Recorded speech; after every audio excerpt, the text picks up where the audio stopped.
Tank geliyor. Anla herif. Komutan Dukas.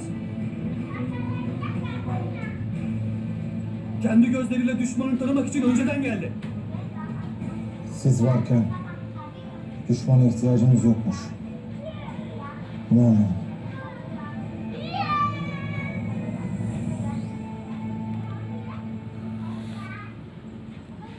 Başlayın bizi komutan Dukas. Nikola'nın askerlerinin Osman'ın alpleri tarafından domuz gibi kolayca nasıl telef edildiğini şimdi daha iyi anlıyorum.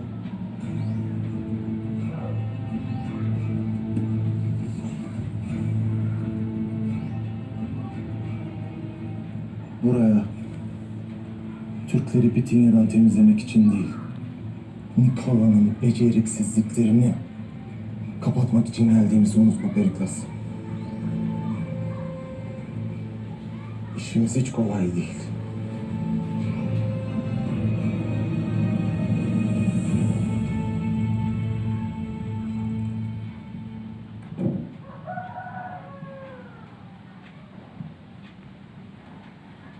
Göz aydınlığı için geldim. Hoş geldiniz. Buyurasın.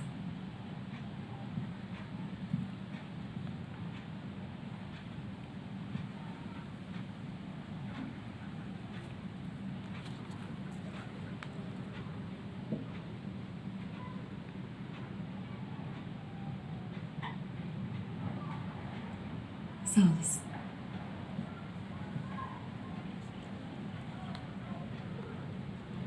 Gelişim beni ziyadesiyle memnun etti. Müjdeli haber aldık. Nice vakittir bu müjdeyi beklerdik.